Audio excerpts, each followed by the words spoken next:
Hello students, welcome back to the Physics शाला।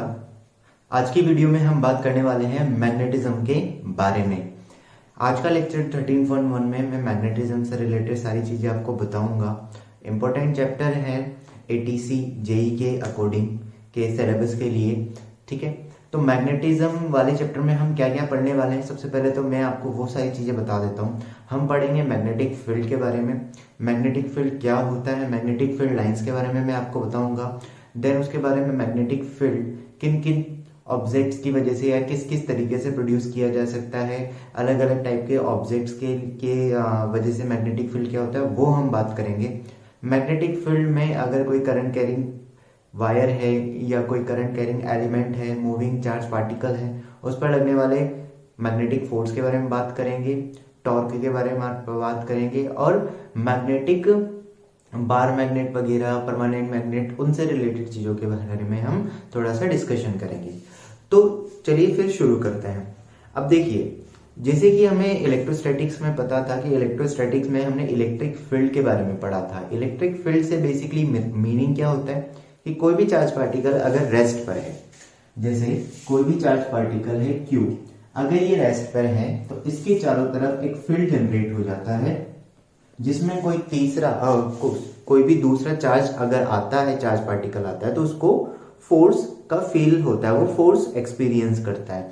तो किसी भी रेस्ट पर रखे हुए चार्ज पार्टिकल के चारों तरफ कोई फील्ड जो बनता है वो बनता है इलेक्ट्रिक फील्ड। इसी तरीके से जब कोई चार्ज पार्टिकल मूविंग कंडीशन में हो, जब कोई चार्ज पार्टिकल क्या कर रहा हो, मूव कर रहा हो, वेलोसिटी से मूव कर रहा हो, या कोई करंट कैरिंग वायर हो, कोई वायर है उसमें कोई करंट फ्लो कर रहा है, तो उस चार्ज के करंट कैरिंग वायर यानी कि इस वायर के चारों तरफ और इस चार्ज मूविंग चार्ज पार्टिकल के चारों तरफ जो फील्ड जनरेट होगा उसको हम बोलते हैं मैग्नेटिक फील्ड। या हम ऐसा बोल सकते हैं कि इसके चारों तरफ जो फील्ड जनरेट होता है वो कौन सा फील्ड होता है, मैग्नेटिक फील्ड जनरेट होता है, ठीक है। ये चीज तो आपको ध्यान रखनी है कि ये दो। एक और तरीका हो सकता है जिससे मैग्नेटिक फील्ड बन सकता है, वो है मैग्नेट्स, इटसेल्फ मैग्नेट या मैग्नेटिक मटेरियल। ये तो मैंने अभी आपको बताया कि भाई मैग्नेटिक फील्ड कहां से बन सकता है। अब एक्चुअली पता कैसे चला कि भाई मैग्नेटिक फील्ड जैसी भी कोई चीज होती है, तो हुआ क्या, इसके लिए एक मैं आपको छोटी सी चीज बताता हूं। भाई कैसे पता चलता है, मान लीजिए हमारे पास एक करंट कैरिंग कंडक्टर है, करंट कैरिंग कंडक्टर एक वायर है जिसमें मैं करंट आई फ्लो करवा रहा हूं। एक चार्ज पार्टिकल है Q, यहां पर इसको रेस्ट पर रख देते हैं, जो कि किस पे है, रेस्ट पर है। इस करंट कैरिंग कंडक्टर के पास में इस चार्ज पार्टिकल Q को रेस्ट पर रखा हुआ है, तो ये चार्ज पार्टिकल पर कोई फोर्स नहीं लगता है। तो इसका मतलब यहां पर कोई फोर्स नहीं लग रहा है, इसका मतलब इस करंट कैरिंग वायर की वजह से इस पर कोई इलेक्ट्रिक फील्ड तो हो नहीं सकता। क्यों? क्योंकि इसमें जितने भी चार्ज पार्टिकल है वो मूविंग कंडीशन में है और इस पर टोटल कोई नेट चार्ज वायर पर कोई नहीं है, क्योंकि सारा का सारा चार्ज फ्लो कर रहा है, तो इसका मतलब इलेक्ट्रिक फील्ड तो नहीं है। अब हमने क्या किया, इस चार्ज पार्टिकल को कुछ वेलोसिटी प्रोवाइड कर दी ऊपर वाले डायरेक्शन में, नीचे भी दे सकते हैं, हमने कुछ वेलोसिटी प्रोवाइड कर दी। तो हम क्या देखते हैं, करंट उतना ही फ्लो कर रहा है। जब इस चार्ज पार्टिकल को हमने v वेलोसिटी प्रोवाइड की तो हमने ये देखा कि ये चार्ज पार्टिकल जो है वो इस वायर की तरफ टर्न कर जाता है। ये सीधा जाना चाहिए था। वैसे तो अगर मान लो कि यहाँ पर कोई इलेक्ट्रिक फील्ड नहीं है और कोई फोर्स नहीं होता तो ये सीधा सीधा जाना चाहिए था, लेकिन ये चार्ज पार्टिकल किसकी तरफ टर्न कर गया, इस वायर की तरफ टर्न कर गया। इसका मतलब अब ये वायर की तरफ टर्न कर रहा है तो खुद से तो टर्न नहीं कर रहा होगा, इसका मतलब कोई ना कोई फोर्स लग रहा होगा, और फोर्स तभी हो सकता है जब कोई ना कोई फील्ड हो। इसका मतलब यहां हमें एक चीज पता चला कि करंट कैरिंग वायर जो है उसके चारों तरफ भी एक फील्ड जनरेट होता है, जिसको हम क्या बोल देते हैं, मैग्नेटिक फील्ड बोल देते हैं, ठीक है। और ये मैग्नेटिक फील्ड में कोई भी चार्ज पार्टिकल अगर मूविंग कंडीशन में है तो उस पर फोर्स लगेगा। मतलब अगर मैग्नेटिक फील्ड में चार्ज पार्टिकल को रेस्ट पर रख दिया जाए तो कोई फर्क नहीं पड़ेगा, लेकिन अगर चार्ज पार्टिकल मूविंग हो यानी कि मोशन में हो किसी भी मैग्नेटिक फील्ड में तो उस पर कुछ ना कुछ फोर्स जरूर लगेगा, ठीक है। तो बेसिकली इस तरीके से ये पता चला। तो यहाँ पर मैग्नेटिक फील्ड, तो अब ये चीज हमें ध्यान रखनी है कि मैग्नेटिक फील्ड दो तरीके से जनरेट हो सकता है, एक तो करंट कैरिंग कंडक्टर की वजह से जनरेट हो सकता है और दूसरा मूविंग चार्ज पार्टिकल की वजह से जनरेट हो सकता है, ठीक है। और तीसरा बार मैग्नेट वगैरह जो मैग्नेट्स होती है जिसमें नॉर्थ पोल साउथ पोल होते हैं उनके वजह से भी मैग्नेटिक फील्ड हो सकता है। बेसिकली हम ज्यादातर जो मैग्नेटिक फील्ड के बारे में बात करेंगे वो करंट कैरिंग कंडक्टर्स के बारे में की वजह से जनरेट होने वाले मैग्नेटिक फील्ड के बारे में ही यहाँ पे मैं बात करूंगा। कुछ एक चीजें मैं आपको बता देता हूँ मैग्नेटिक फील्ड के लाइंस के बारे में मैं आगे आपको बताऊंगा। तो मैग्नेटिक फील्ड जो है इसको हम बी से रिप्रेजेंट करते हैं और ये बी वेक्टर क्वांटिटी है। कैसी क्वांटिटी है? वेक्टर क्वांटिटी है। डायरेक्शन इसकी कुछ ना कुछ जरूर होगी। इसके बाद इसकी यूनिट की मैं बात करूं तो यूनिट जो होती है इसकी होती है टेस्ला। टी से हम रिप्रेजेंट करते हैं, कैपिटल टी से। ये इसकी एसआई यूनिट है। देन अगर मैं इसकी सीजीएस यूनिट की बात करूं तो सीजीएस यूनिट होती है इसकी गाउस। गॉस बोल सकते हैं यहाँ गॉस। तो हमें एक चीज पता है कि 1 टेस्ला इक्वल्स टू 10⁻⁴ गॉस, यहाँ पर ये चीज होती है। तो ये यूनिट कन्वर्जन ध्यान रखना। मैग्नेटिक फील्ड का जो बी से रिप्रेजेंट करेंगे वेक्टर क्वांटिटी है, यूनिट इसकी एसआई में टेस्ला होती है और सीजीएस में अगर कन्वर्ट करते हैं तो 1 टेस्ला इक्वल्स टू 10⁻⁴ गाउस यहाँ पर हो जाता है। क्लियर है ये सारी बात यहाँ पर। अब मैग्नेटिक फील्ड लाइन बात करता हूं मैं थोड़ी सी यहाँ पर मैग्नेटिक फील्ड लाइंस की। जैसे इलेक्ट्रिक फील्ड लाइंस होती थी सेम यहाँ पर मैग्नेटिक फील्ड लाइंस भी होती हैं, ठीक है ना। तो मैग्नेटिक फील्ड लाइंस यहाँ पर किस तरह से जनरेट, तो मैग्नेटिक फील्ड लाइंस मतलब मैग्नेटिक फील्ड को रिप्रेजेंट करने के लिए जिन फील्ड लाइंस का यूज किया जाता है वो ही मैग्नेटिक फील्ड लाइंस होती हैं। ये एक्चुअल में कोई लाइंस नहीं होती, कोई ऐसा नहीं होगा कि मैग्नेटिक फील्ड लाइन एक्चुअल में शो हो रही है, होती है इमेजिनरी लाइंस होती है। बस वो लाइन से जहां पर मैग्नेटिक फील्ड की वजह से मतलब जहां पर कोई भी पार्टिकल वगैरह या कोई भी मैग्नेटिक फोर्स लग रहा हो, ठीक है।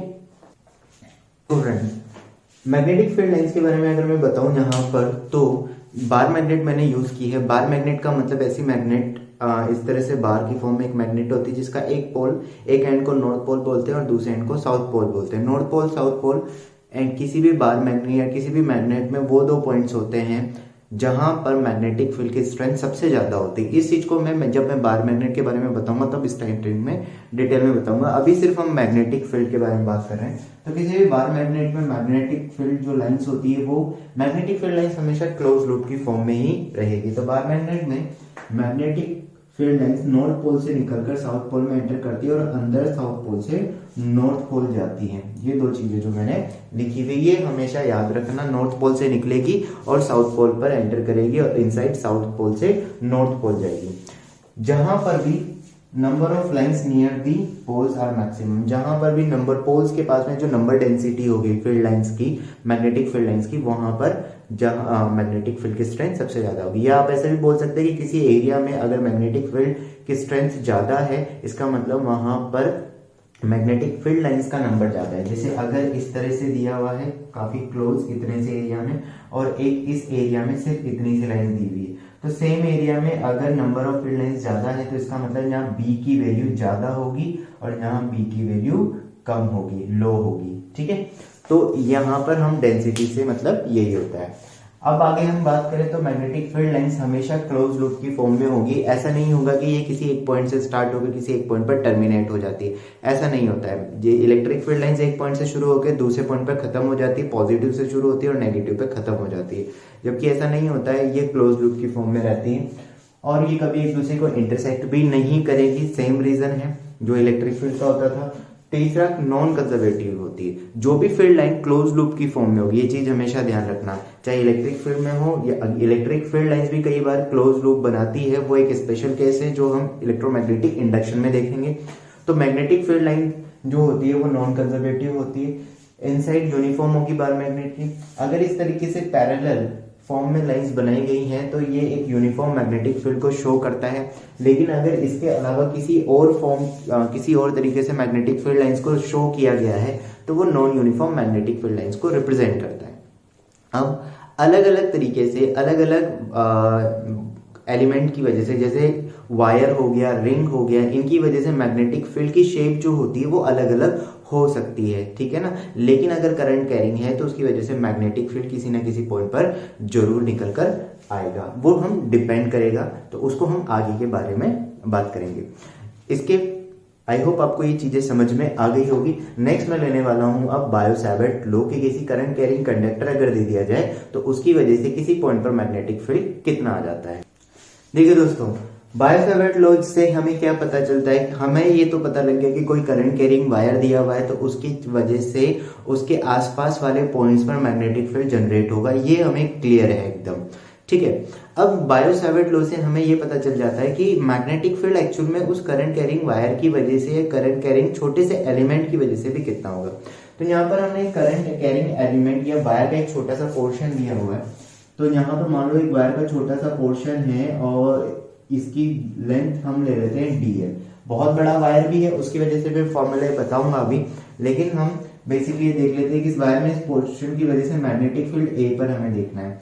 तो इस वायर से ए पॉइंट की जो डिस्टेंस है वो मान लो कि r है और कितने एंगल पर है, ये पॉइंट थीटा एंगल पर है, मान डी ए यहाँ पर है और ये एंगल इनके बीच में थीटा।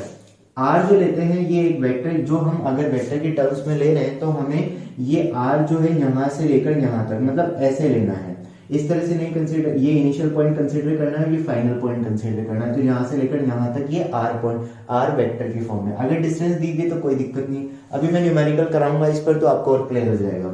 तो फॉर्मूला होता है dB equals to mu naught 4 pi I dl sine theta divided by r square. ये r ये वाली डिस्टेंस है, थीटा इस r और dl के बीच का डिस्टेंस है, साइन थीटा आपको पता लग गया, म्यू नॉट। अच्छा, इसको अगर मैं वेक्टर की टर्म्स में लिखूं तो वेक्टर की टर्म्स में कुछ इस तरीके से लिख सकते हैं, dB आई, dB वेक्टर, dB मैं इसलिए लिख रहा हूं क्योंकि छोटे एलिमेंट की वजह से निकाल रहा हूं, mu naught divided by 4 pi I dl cross r, dl और ये क्रॉस r। तो इस सिचुएशन में हम इस dl को भी वेक्टर के फॉर्म में कंसीडर, वेक्टर की तरह ट्रीट करते हैं, और इस r को, तो मैं ये जो r वेक्टर बोल रहा हूँ ना, तो ये r वेक्टर इसलिए बोल रहा हूँ कि यहाँ से लेकर यहाँ तक हमें ये इनिशियल पॉइंट कंसीडर करना और ये फाइनल पॉइंट कंसीडर करना, डिवाइडेड बाई r, ये इस डिस्टेंस का मैग्नीट्यूड है, इसकी वैल्यू है।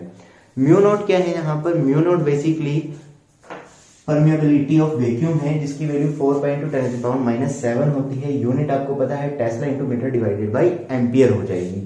अब बात आती है, तो ये चीज यहाँ पर है, अभी मैं इस पे न्यूमेरिकल कराऊंगा तो और आपको क्लियर हो जाएगा। ये फॉर्मूला आपको बहुत ज्यादा ऐसे न्यूमेरिकल पर्पज से यूज नहीं होने वाला, लेकिन ये बेसिक है, डेरिवेशन इसी से होते हैं। हम डेरिवेशन नहीं करने वाले, हम फॉर्मूले देखेंगे जो कि इंपॉर्टेंट है।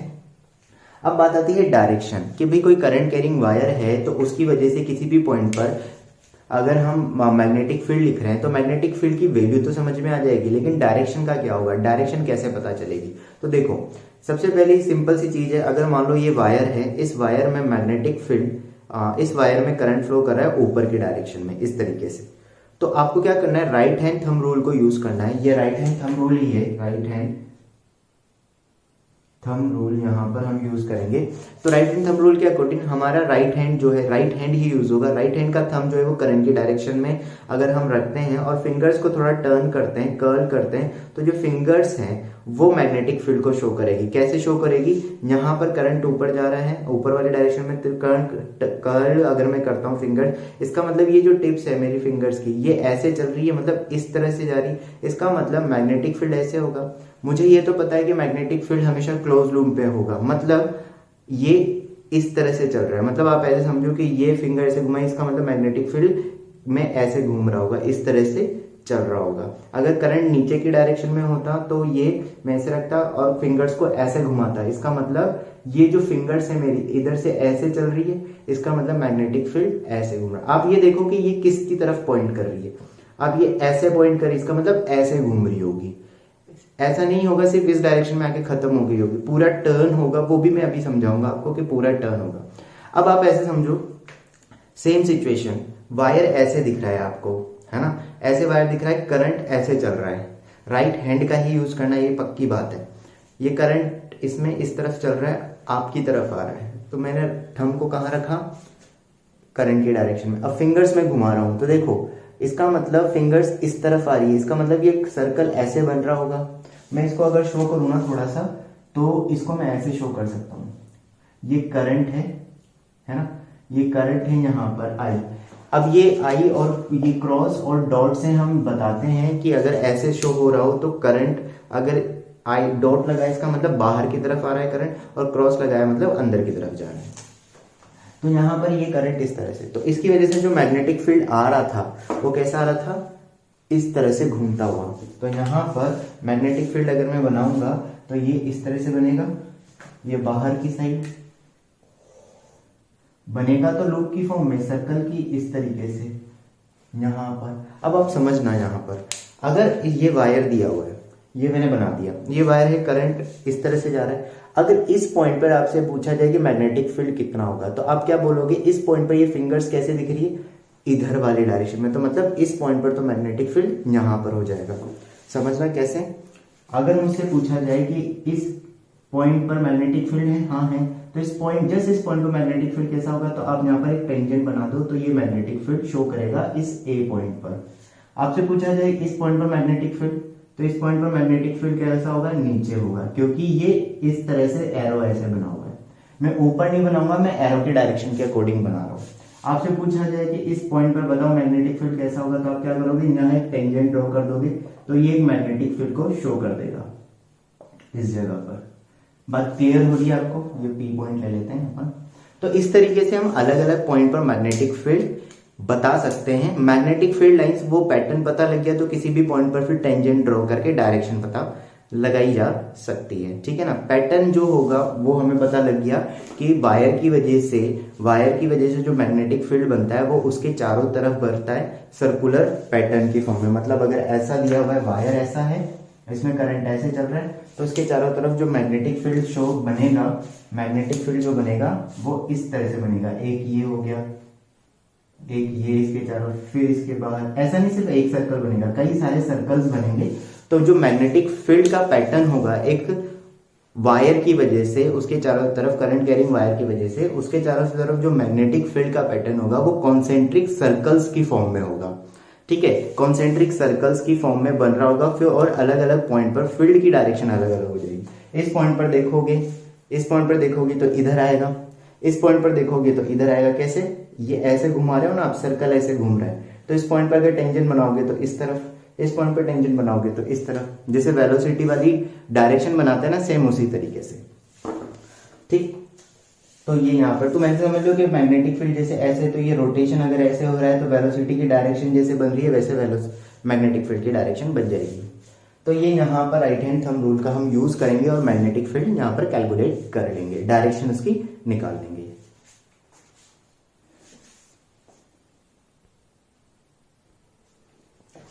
तो हमें क्वेश्चन दिया हुआ है कि एक करंट कैरिंग कंडक्टर, यहाँ पर एक वायर दिया हुआ है, उसका एक छोटा सा एलिमेंट हमने ले लिया, ये वाला पोर्शन, ये डीएल यहाँ से लेकर यहाँ तक का पोर्शन, छोटे से एलिमेंट के लिए बता रहा हूँ। उसकी लेंथ अगर 2 सेंटीमीटर है, करंट इसमें मान लो इस तरह से जा रहा है और इसकी वैल्यू आई 1 मीटर है, 1 एम्पियर है। तो यहाँ से 30 डिग्री एंगल पर एक पॉइंट है ए जो 10 सेंटीमीटर पर है, तो हमें बताना है कि वहां पर मैग्नेटिक फील्ड की वैल्यू क्या होगी और डायरेक्शन भी हम चेक करेंगे। तो बायो-सावर्ट लॉ के अकॉर्डिंग क्या हो जाएगा, यहाँ पर mu naught divided by 4 pi और I D L sine theta divided by R square. तो म्यू नॉट की वैल्यू होती है 4 pi into 10⁻⁷ divided by 4 pi. I की वैल्यू 1 है, डीएल की वैल्यू हमें 2 सेंटीमीटर दी है, मतलब 2 इंटू 10⁻² मीटर हो जाएगा। साइन 30, तो साइन 30 ये वैल्यू हो जाएगी डिवाइडेड बाई आर स्क्वायर। अब आर की वैल्यू है 10, ये है बेसिकली आर, तो आर कितना हो जाएगा 0.1, तो 0.1 का स्क्वायर, इससे ये कैंसिल आउट, 10⁻⁷ ये बनेगा 2 इंटू 10⁻² एंड ये 1/2 डिवाइडेड बाई 0.01, इससे ये वैल्यू कैंसिल आउट हो जाएगी। तो आप जब इसको सॉल्व करोगे तो ये इससे भी कैंसिल आउट हो जाएगा, तो कितना बनेगा 10⁻⁷ टेस्ला। तो जो मैग्नेटिक फील्ड आएगा इस छोटे से पार्ट की वजह से वो कितना आ जाएगा 10⁻⁷ टेस्ला यहाँ पर निकलकर ये वैल्यू आ जाएगी, ठीक है। डायरेक्शन की अगर मैं बात करूं तो करंट अगर ऊपर वाली डायरेक्शन में, करंट जो है वो ऐसे जा रहा है, ए पॉइंट पर मैग्नेटिक फील्ड मुझे लिखना है, तो ए पॉइंट पर मैग्नेटिक फील्ड वैसे तो इनवर्ड डायरेक्शन होगी, आप वैसे चेक भी कर सकते हो। डायरेक्शन अगर देखो, करंट की डायरेक्शन फिंगर थंब रखोगे तो इस ए पॉइंट पर मैग्नेटिक फील्ड, ए पॉइंट इस तरफ है, तो ए पॉइंट पर फिंगर्स देखो कहाँ है, अंदर वाली डायरेक्शन में, तो मैग्नेटिक फील्ड कहाँ होगा, इनवर्ड होगा। मैं वैसे भी चेक करवा देता हूं आपको। जो मैंने यूनिट वेक्टर वाला फॉर्मूला लिखा था उसमें था mu naught divided by 4 pi into I D L cross R divided by R cube. तो डीएल क्रॉस आर से भी निकाल सकते हैं। डीएल कहाँ है, देखो इसमें डीएल कहाँ है, ऊपर वाले डायरेक्शन में, ये डीएल की डायरेक्शन। आर कहाँ है, ये वाले डायरेक्शन।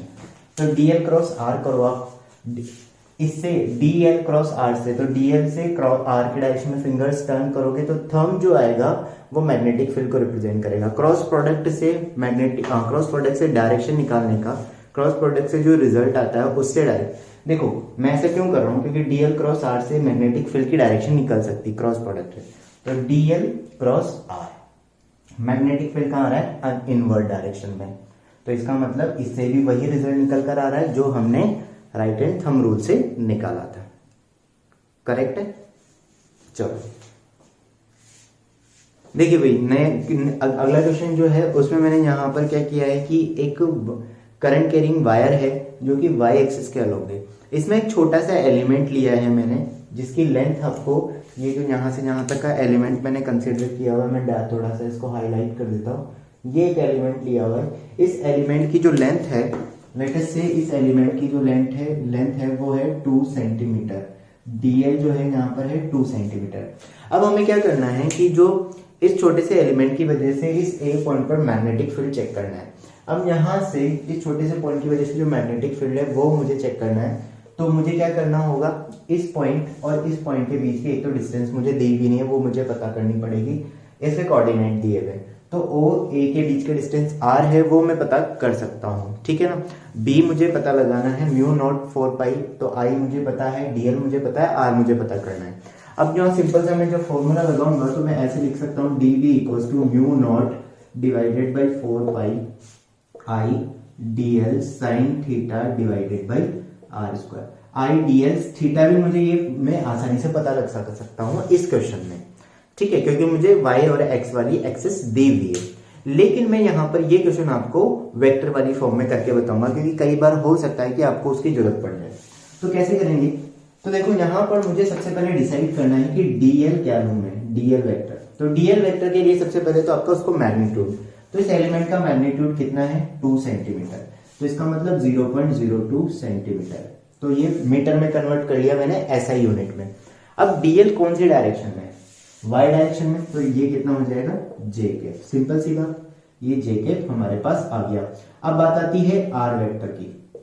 तो आर वेक्टर मैंने तुम्हें बताया था कि वायर पर जो पॉइंट होता है, आर की जो आर लेते हैं उसमें जो वायर पर पॉइंट है उसको इनिशियल लेते हैं, और जहां पर मैग्नेटिक फील्ड निकालना है वो फाइनल पॉइंट होता है। तो आर की डायरेक्शन ऐसे होगी, ना कि नीचे की।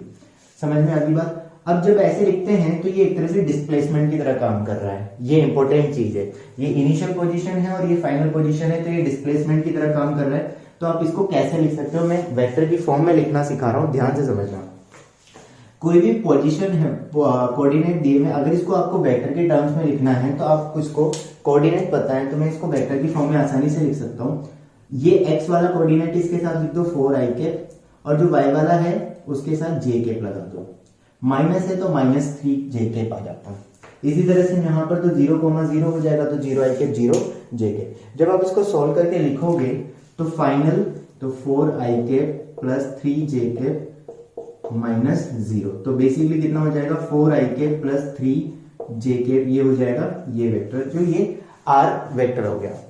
अब मैं इसको सोल्व करूंगा तो देखो बी वेक्टर, यहाँ पर बी वेक्टर मुझे निकालना है, तो mu naught divided by 4 pi I, और मुझे पता है डीएल क्रॉस बी,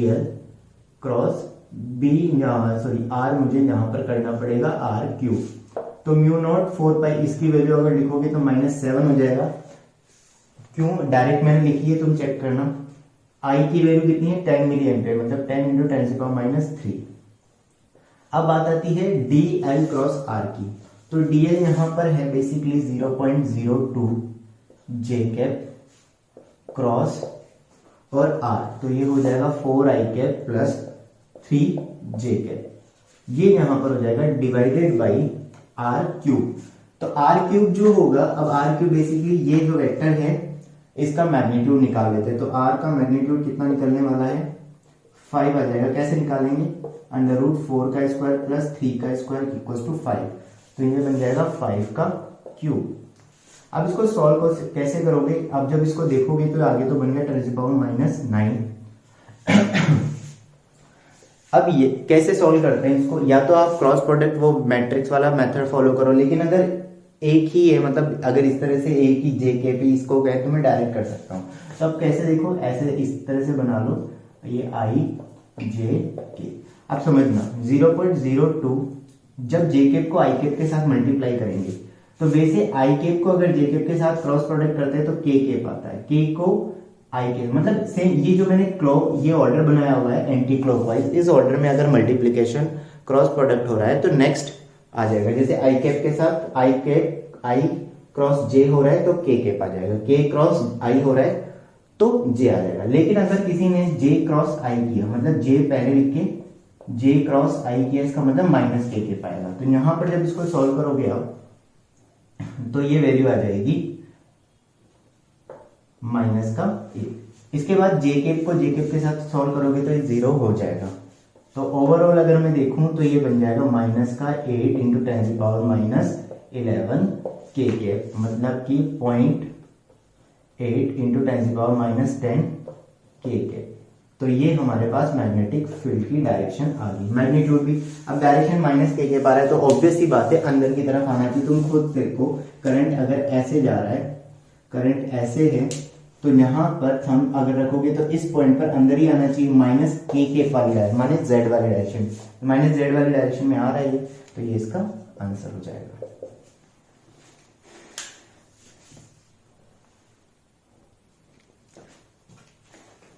देखो नेक्स्ट इसमें अगला फॉर्मूला देखते हैं कि अगर कोई फाइनाइट लेंथ वायर दिया हुआ है, फाइनाइट लेंथ वायर अगर दिया हुआ है, मान लो ये इस तरह से इतना वायर दिया हुआ है, इसमें कोई करंट फ्लो कर रहा है, कहीं से आ रहा होगा, तो हमने सिर्फ इस पोर्शन की बात करनी है। सफिशिएंट लेंथ है, स्मॉल एलिमेंट नहीं है, 5 सेंटीमीटर 10 सेंटीमीटर कुछ ना कुछ लेंथ जरूर होगी। तो इस वायर की वजह से हमें किसी पॉइंट पर अगर मैग्नेटिक फील्ड निकालना है तो वो कितना होगा। अब कैसे पता चलेगा, मान लो ये वायर है, इस वायर के यहाँ पर कोई पॉइंट है, यहाँ पर कोई पॉइंट है, इस जगह पर कोई पॉइंट है, इस जगह पर कोई पॉइंट है, तो उस पॉइंट पर मैग्नेटिक फील्ड निकालना है। तो सपोज ये कोई पी पॉइंट ले लिया। अब ये पी पॉइंट जो है इसमें मैग्नेटिक फील्ड निकालना है, तो फॉर्मूला कैसे लिखेंगे, μ0I divided by 4πr sine alpha plus sine beta. अब मैं बारी बारी से बताता हूं, आर का मतलब क्या है। मान लो ये पॉइंट है, तो इस पॉइंट की इस वायर से परपेंडिकुलर डिस्टेंस, ये पॉइंट है, इस पॉइंट की इस वायर से परपेंडिकुलर, तो इस पॉइंट की इस वायर से परपेंडिकुलर डिस्टेंस हो जाएगी आर। तो यहां लिख दिया हमने आर। आई इस वायर में फ्लो होने वाला current, sine alpha sign beta. Alpha और बीटा क्या है, इस पॉइंट से जो ये वायर है, हम जैसे समझना, ये यहाँ पर वायर दिया हुआ है, ये पॉइंट है, इस पॉइंट से इस वाले एंड पर और इस वाले एंड पर ऐसे लाइन ड्रॉ कर दो।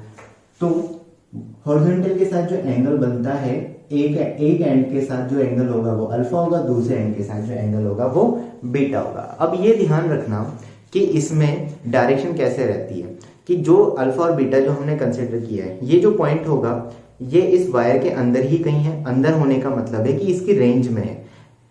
रेंज में कहने का मैं क्या बोलना चाह रहा हूं, अगर ये है तो ये आउट ऑफ रेंज चला गया, ये आउट ऑफ रेंज चला, यहां पर है, तो ये जो पॉइंट है तो इससे हम ऊपर की तरफ कंसीडर करते हैं, और ये वाला बीटा जो है इस हॉरिजॉन्टल से डाउनवर्ड की तरफ लेकर चलते हैं, क्योंकि बी पॉइंट नीचे की तरफ है और ए पॉइंट ऊपर की तरफ। तो इस तरीके से अगर मान लो कभी बाई चांस हमें डायरेक्शन अपोजिट करनी पड़ी तो यहां पर हम माइनस का साइन यूज कर लेंगे, तो ये sine alpha plus sine beta हो जाएगा। मैं एग्जांपल लेके समझाता हूं तुम्हें। डायरेक्शन तुम्हें पता है कि बी पॉइंट पर मैग्नेटिक फील्ड की डायरेक्शन कैसे आ जाएगी, वो हमें क्लियर है। तो एक छोटा सा एग्जांपल ले लेते हैं फटाफट से। मान लो इस तरीके से एक वायर दिया हुआ है। अच्छा, एक और छोटी सी चीज, अल्फा और बीटा ऐसे भी निकाला जा सकता है। यहां पर मान लो कि आर दिया हुआ है, ये लेंथ अगर दे दी जाए, सपोज ये L1 दे दी जाए, तो L1 पता है, R पता है, तो अल्फा पता लग जाएगा, राइट ट्राइंगल बन रहा है। सिमिलरली नीचे वाली लेंथ अगर दे दी जाए तो भी हम बीटा पता लगा सकते हैं, उसमें कोई बड़ी बात नहीं है। तो मान लो कि ये एक पॉइंट ले लेते हैं हम, जो कि कितने डिस्टेंस पर है, 10 सेंटीमीटर की डिस्टेंस पर है। यहां पर दिया हुआ है 2 एम्पियर करंट, और ये इस तरीके से ये दिया हुआ। अगर ये एंगल सपोज मैं मान लेता हूं ये 30 डिग्री है, और ये वाला जो एंगल है ये भी 30 डिग्री। तो ए पॉइंट पर मैग्नेटिक फील्ड हमें लिखना है, कितना मैग्नेटिक फील्ड यहाँ पर आएगा। अब सुनो, यहाँ पर फॉर्मूला क्या हो जाएगा, B is to mu naught I divided by 4 pi R, 10 centimetre मतलब 0.1 साइन अल्फा, अल्फा ये यहाँ से लिया ऊपर की डायरेक्शन में, तो यहाँ पर कितना हो जाएगा 30 डिग्री प्लस साइन 30 डिग्री, ये नीचे वाले डायरेक्शन में साइन 30 डिग्री, तो कितना बन गया, इसको जब सॉल्व करोगे तो ये mu naught I divided by 0.4 pi into ये 1/2 ये 1/2, तो ये ओवरऑल बन जाएगा 1, तो आंसर कितना आ जाएगा mu naught I divided by 0.4 पाई, या 10 भी लिख सकते हो, फिर आप इसको जैसा सॉल्व करना चाहो वैसे सॉल्व कर सकते हो। डायरेक्शन की अगर बात करूं तो इनवर्ड आ जाएगी ऊपर, तो इस पॉइंट पर फिंगर्स का है अंदर वाले डायरेक्शन में, तो कैसा हो जाएगा क्रॉस वाला, क्रॉस लगा रहा हूं इसका मतलब पेपर प्लेन के इनवर्ड है, डॉट लगा रहा हूं इसका मतलब आउटवर्ड है। बात समझ में आ रही है। अब ये पॉइंट जो है, अब यहाँ पर तुम्हें ये टेंशन लेने की जरूरत नहीं है कि एंगल को प्लस कब लेना है माइनस कब लेना है, इसका भी मैं एक और एग्जांपल से तुम्हें समझाता हूं।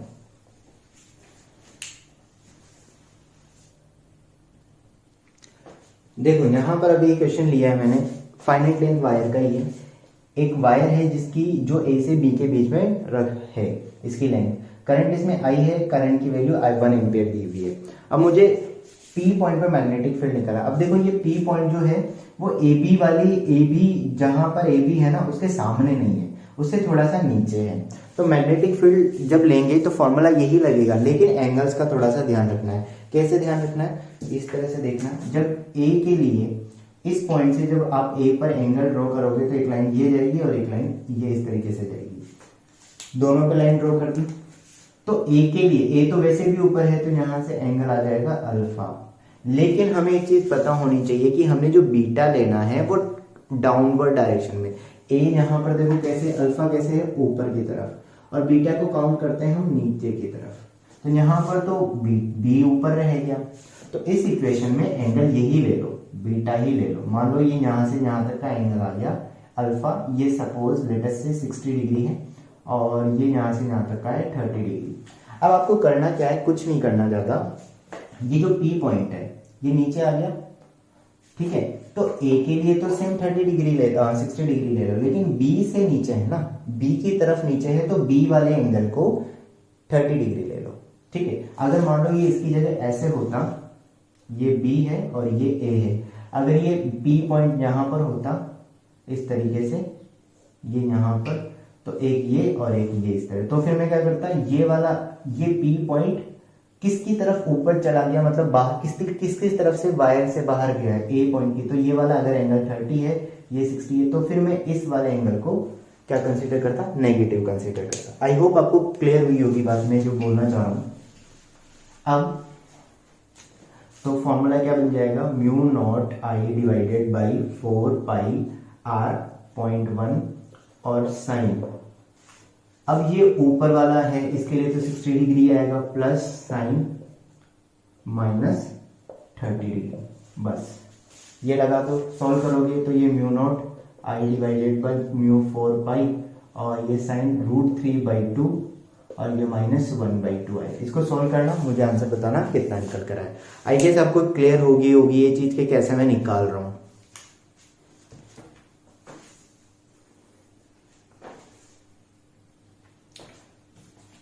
नेक्स्ट क्वेश्चन जो दिया हुआ है इसमें एक फाइनाइट लेंथ वायर अगेन दिया हुआ है, एक P पॉइंट जो है वो P पॉइंट R डिस्टेंस पे, लेकिन ये B के जस्ट सामने है, B के जस्ट सामने है। मुझे ये निकाल के बताओ, वीडियो पॉज कर लो और मुझे ये निकाल के बताओ कि इस P पॉइंट पर मैग्नेटिक फील्ड कितना आएगा। चलो देखें हम, तो P पॉइंट पर मैग्नेटिक फील्ड के लिए सबसे पहले तो मुझे अल्फा और बीटा पता करना पड़ेगा, तो आप अल्फा पता करने के लिए ये चेक करोगे, तो सपोज मैंने अल्फा दिया हुआ है, सपोज है ये अल्फा जो है, आई गेस इसको ले लेते हैं, मान लो थीटा दिया हुआ है, ठीक है। अब देखो यहाँ पर अगर एंगल मैंने थीटा ले लिया या तुमने अगर अल्फा भी लिया हुआ है, तो कितना बन जाएगा, यहाँ पर अगर मैं मैग्नेटिक फील्ड निकालूंगा तो फॉर्मूला हो जाएगा mu naught I divided by 4 pi R और साइन थीटा, ठीक है। यही है, P जो है अभी वायर की रेंज में ही है, तो किसी को कहीं से भी बाहर, किसी जिसकी तरफ से बाहर निकलेगा उसी को लॉस हो जाएगा। तुम तो ये समझ लो कि भाई ये पॉइंट जो है ना वो इनके बीच में रहना चाहिए। अगर इस पॉइंट की तरफ से बाहर निकला तो इसको घटा, तो इसका माइनस, इसकी तरफ से नीचे निकला तो इसका मतलब इसको घटा, इसका मतलब इसका माइनस। तो यहाँ पर अभी तो सामने है तो कितना हो गया साइन 0, जस्ट सामने है ना तो एंगल 0 ही बनेगा। तो कितना बन जाएगा mu naught I sine theta divided by 4 pi R. ये मैग्नेटिक फील्ड पी पॉइंट पर हो गया। डायरेक्शन भी बताओ भाई, डायरेक्शन कैसी होगी? मैग्नेटिक फील्ड करंट कहां पर है? डाउनवर्ड। तो डाउनवर्ड है तो देखो ये करंट मैग्नेटिक फील्ड की जो डायरेक्शन है निकालनी है इस पी पॉइंट पर, ये यहां पर है पी पॉइंट। थंब की को करंट की डायरेक्शन में रखेंगे तो इस पॉइंट पर फिंगर्स कहाँ आ रही है? बाहर की तरफ। इस पॉइंट पर फिंगर्स कहाँ है? बाहर। तो इस पॉइंट पर मैग्नेटिक फील्ड कहाँ होगा? आउटवर्ड। इधर वाला कोई पॉइंट होता उस पर मैग्नेटिक फील्ड देखता तो कहाँ होता? इनवर्ड। समझ में आ रही बात? यहाँ इस पॉइंट पर अगर देखता, फिंगर्स की करंट की डायरेक्शन में थंब रखा, इस पॉइंट पर मैग्नेटिक फील्ड देखूंगा तो बाहर की तरफ, इस पॉइंट पर देखूंगा तो इधर फिंगर्स घुमाई अंदर की तरफ। इस वाले पॉइंट पर देखेंगे तो ये फिंगर्स की टिप यहां रखोगे तो किधर दिख रहा है? इस वाली डायरेक्शन में, लेफ्ट वाली डायरेक्शन में। क्लियर है?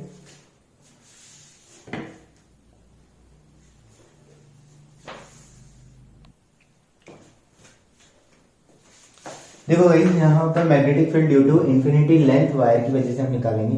इंफिनिटी लेंथ वायर का मतलब होता है कि एक वायर जिसकी लेंथ बहुत ज्यादा हो। मान लो कि यहां से लेकर ऊपर से लेकर नीचे तक मैं कोई वायर अगर मैं देखता हूं और यहां पर एक पॉइंट ले लिया जाए तो वो इस पॉइंट की जो आर है, आर के रेस्पेक्ट में जो वायर की लेंथ है वो बहुत ज्यादा है। इस आर के रेस्पेक्ट में इस वायर की लेंथ, अगर ये वायर मान लो 10 मीटर का है और ये 10 सेंटीमीटर है तो आर के रेस्पेक्ट में वायर की लेंथ काफी ज्यादा है, तो उसको हम इन्फिनिटी लेंथ वायर कंसीडर कर सकते हैं। तो उसकी वजह से मैग्नेटिक फील्ड जो आएगा वो कितना आएगा? Mu naught I divided by 2 pi R. इसका मैं लॉजिक भी समझा देता हूँ। मान लो जब ये, अगर मान लो ये वायर जो है इसको दो तरीके से निकाला जा सकता है। एम्पियर सर्किटल लॉ से भी निकाला जा सकता है और जो इससे पहले हमने फाइनाइट लेंथ वायर की वजह से मैग्नेटिक फील्ड लिखा था उससे भी निकाल सकते हैं। उससे कैसे निकलेगा? मान लो कि ये फाइनाइट लेंथ वायर है, तो जब मैं फाइनाइट लेंथ वायर के लिए ये पॉइंट लेता हूं तो ये अल्फा कुछ आता है। अगर मैं ये वायर की लेंथ इधर और बढ़ाऊंगा तो अल्फा की वैल्यू और बढ़ जाएगी, वायर की लेंथ और बढ़ाऊंगा तो अल्फा की वैल्यू और बढ़ जाएगी। अगर वायर की लेंथ बहुत ज्यादा बढ़ा दी जाए, काफी ज्यादा ऊपर तक इंक्रीज कर दी जाए तो यहां पर अल्फा की वैल्यू बढ़ती जाएगी और इंफिनिटी के लिए ये वैल्यू कितनी हो जाएगी? 90 डिग्री। सिमिलरली नीचे बीटा के लिए भी वही सिचुएशन हो जाएगी। तो जब आप लिखोगे mu naught I divided by 4 pi R तो साइन अल्फा भी 90 और बीटा भी 90। तो ये 1 2 इससे कैंसिल आउट हो जाएगा, 2 पाई आर आंसर आ जाएगा इसका।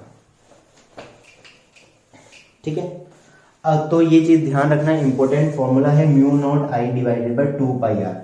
वायर अगर सिंगल है तो आई, अगर वायर एक वायर है उसके साथ एक और वायर और जा रहा है तो 2 हो जाएंगे तो 2 लगा देना। 3 वायर है तो 3 लगा। मान लो ऐसे एक वायर है, इसके साथ और एक और वायर बगल में है तो 2i हो जाएगा।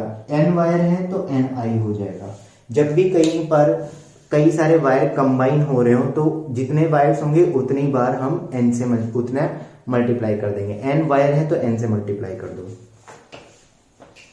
सेमी इंफिनिटी वायर में अब यहां पर समझना, सेमी इंफिनिटी वायर है मतलब वायर इंफिनिटी है लेकिन एक मैग्नेटिक फील्ड कहां निकाल रहे हैं? उस वायर की किसी एक एंड के पास में।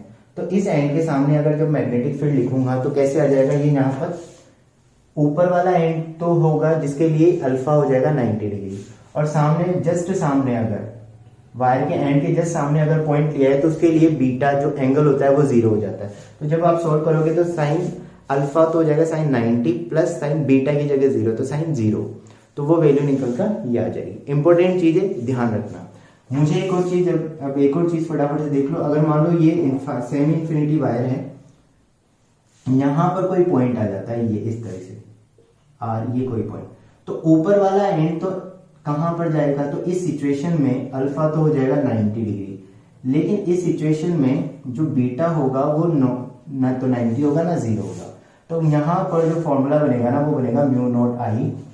इस सिचुएशन में जो फॉर्मूला बनेगा वो बनेगा mu naught I divided by 4 pi R sine 90 plus sine beta. तो वो बेसिक फॉर्मूला ध्यान रखना, ज्यादातर ये वाले केसेस आते हैं अगर क्वेश्चन में आते हैं, तो ये चीज हमारे लिए इंपॉर्टेंट है, इसका आप बहुत अच्छे से ध्यान रखना।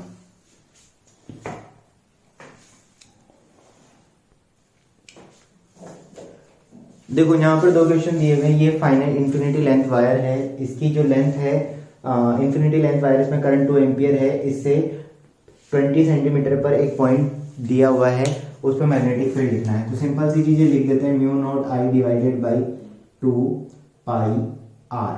आर है यहाँ 20 सेंटीमीटर, तो 0.2 मीटर हो जाएगा, मीटर में चेंज करना जरूर, मीटर में जरूर चेंज करना, तो ये यहाँ पर आ जाएगा। तो फॉर्मूला कितना हो जाएगा, mu naught I divided by 0.4 पाई। ठीक, अपना आंसर भी जरूर चेक करना। इसमें निकालना है, वायर ऐसे दिया हुआ, अच्छा मैग्नेटिक फील्ड कहाँ होगा, इनवर्ड डायरेक्शन में, थंब इस तरह से कहां पर आएगा, इनवर्ड डायरेक्शन में, तो ये इनवर्ड यहां पर हो जाएगा। इसके लिए अगर हम बात करें, मैं पहले डायरेक्शन चेक कर लेता हूं, वायर ऐसे है, करंट ऐसे जा रहा है, नीचे वाले पॉइंट पर मैग्नेटिक फील्ड निकालना है, क्योंकि ये ए पॉइंट नीचे दिया है, तो मैग्नेटिक फील्ड कहाँ आएगा, इनवर्ड आएगा। अगर मान लो ये ए पॉइंट ऊपर होता तो कैसे निकालते मैग्नेटिक फील्ड, तुम सिंपल सी चीज, मैग्नेटिक फील्ड कैसे निकालते, यहां पर ये ऊपर वाले पॉइंट पर, तो ऊपर वाले पॉइंट पर फिंगर्स देखो कहाँ है, आउटवर्ड, जिस भी पॉइंट पर निकालना है ना फिंगर उस तरफ रखो, हम तो यही, तो यहाँ पर फिंगर्स तो कहाँ है, बाहर वाले डायरेक्शन में, तो मैग्नेटिक फील्ड बाहर, इस पॉइंट पर लिखना होता तो डाउनवर्ड डायरेक्शन हो जाता। अब वैसे भी तुम्हें पता लग रहा होगा कि मैग्नेटिक फील्ड इस तरीके से सर्कुलर फॉर्म में, तो सर्कुलर फॉर्म में ऐसे आ रही है, तो यहाँ पर इधर जाएगी, इस तरफ नीचे की तरफ, यहाँ पर अंदर की तरफ। वैल्यू अगर लिखेंगे तो म्यू नॉट मैग्नेटिक फील्ड की, mu naught I divided by 2 pi R. अच्छा, आई की जगह क्या आ जाएगा, आई नॉट बाई 2, क्योंकि करंट की वैल्यू आई नॉट बाई 2 दी हुई है, और ये आर, तो ये फॉर्मूला बन जाएगा mu naught I naught divided by 4 pi R. ठीक है,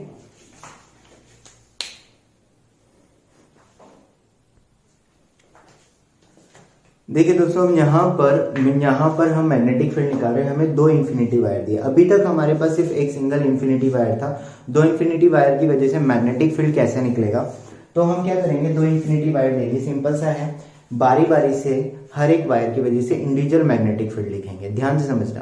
तो यहाँ पर 2 वायर है, इसको मैं फर्स्ट कंसीडर कर लेता हूँ, इसको मैं सेकेंड कंसीडर कर लेता हूँ।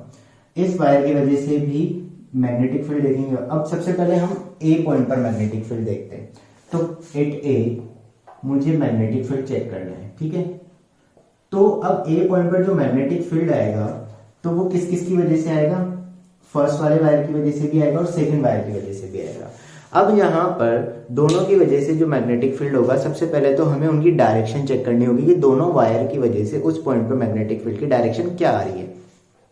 तो फर्स्ट वाले वायर की वजह से ए पॉइंट पर मैग्नेटिक फील्ड की डायरेक्शन देखोगे तो थंब ऊपर, तो ए पॉइंट पर फर्स्ट वायर की वजह से जो मैग्नेटिक फील्ड आ रहा है वो आ रहा है इनवर्ड वाली डायरेक्शन में, मतलब B1 की वजह से B1 जो आ रहा है वो आ रहा है क्रॉस इनवर्ड। और सेकंड वाले वायर की वजह से ए पॉइंट पर मैग्नेटिक फील्ड थंब की करंट की डायरेक्शन में, बी पॉइंट फिंगर्स को मैंने इस तरफ रखा है, अगर बी पे निकालना होता तो इस तरफ लिखता। तो ए पॉइंट पर मैग्नेटिक फील्ड बाहर की तरफ होना चाहिए, तो ए पॉइंट पर मैग्नेटिक फील्ड बाहर है तो आउटवर्ड आ रहा है, तो B2 कितना आ रहा है, बाहर। अब देखो B1 और B2 दोनों अपोजिट है, एक अंदर है इसकी वजह से अंदर, इसकी वजह से तो एक क्रॉस है और एक डॉट है, इसका मतलब टोटल मैग्नेटिक फील्ड जो होगा उसको हम क्या करेंगे, माइनस, B1 में से B2 को माइनस कर देंगे। तो जो अगर मान लो B1 और B2 दोनों क्रॉस क्रॉस आ जाते तो दोनों को ऐड कर देते, दोनों डॉट डॉट होते तो दोनों को भी ऐड कर देते। तो इसका मतलब B पॉइंट पर, A पॉइंट पर जो मैग्नेटिक फील्ड है वो आएगा B1। तो B1 की मैं वैल्यू भी लिख देता हूं पहले। B1 की वैल्यू जो आएगी वो आएगी म्यू नॉट आई, चलो यहां लिख लेंगे हम B1 माइनस B2। आप चाहो तो B2 माइनस B1 भी कर सकते हो, डायरेक्शन उसके अकॉर्डिंग आ जाएगी। B1 की वैल्यू लिखूं मैं, तो B1 की वैल्यू आ जाएगी mu naught I naught divided by 2 पाई। ये डिस्टेंस कितनी है, यहां से लेकर यहां तक की कितनी हो जाएगी, ये अगर टोटल डिस्टेंस r है तो ये डिस्टेंस कितनी हो जाएगी, r/2, तो ये कितना होगी टोटल r/2 माइनस B2 के लिए लिखेंगे, इसकी वजह से इस पॉइंट पर मैग्नेटिक फील्ड लिखना है, तो mu not I2 I not divided by 2 पाई, ये डिस्टेंस कितनी है अगेन r/2, ऐसे लेंगे, इससे ये कैंसिल आउट, इससे ये कैंसिल आउट। अब अगर मैं यहां पर सॉल्व करूंगा तो ये बनेगा mu naught I divided by pi R minus 2 mu naught I divided by pi R. आप ऐसे समझ लो कि b1 को मैंने प्लस का रखा है ना, इसका मतलब मैंने इसको पॉजिटिव लिया है और इसको नेगेटिव साइन लिया है, समझ में? तो इसको जब सॉल्व करोगे तो ये बनेगा mu naught I naught divided by pi R minus में आने का मतलब माइनस वाला मैग्नेटिक फील्ड किससे रिलेटेड है? डॉट वाले से, डॉट वाले मतलब आउटवर्ड। इसका मतलब ओवरऑल जो मैग्नेटिक फील्ड होगा mu naught I naught divided by pi R, ये कहाँ होगा? आउटवर्ड वाली डायरेक्शन में होगा। तो बी नेट टोटल जो आएगा वो कहां पर आएगा? आउटवर्ड आएगा। क्लियर है ये चीज यहाँ पर? अब बी पॉइंट पर मैग्नेटिक फील्ड निकालते हैं कि बी पॉइंट पर मैग्नेटिक फील्ड कैसे निकलेगा। सबसे पहले तो मुझे डायरेक्शन चेक करनी है।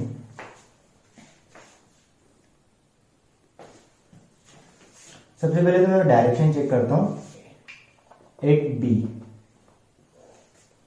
तो बी पर जो डायरेक्शन है, तो बी पॉइंट पर इस फर्स्ट की वजह से डायरेक्शन b1 की वजह से, इस वायर की वजह से, तो इस पॉइंट के लिए b1। तो अब ये जरूरी नहीं है कि बीच में एक वायर है, हम इसकी वजह से सिर्फ डायरेक्शन देख रहे हैं। तो करंट ऊपर, तो मैग्नेटिक फील्ड b इस तरफ है ना कहीं, तो कहां पर आएगा? इनवर्ड। अब ये मत सोचना कि ये तो इधर चला गया, उससे कोई फर्क नहीं पड़ता, बस ये देखो कि पॉइंट इस तरफ है। तो बी I1 की इस वन फर्स्ट की वजह से मैग्नेटिक फील्ड कहां आएगा? इनवर्ड वाले डायरेक्शन में।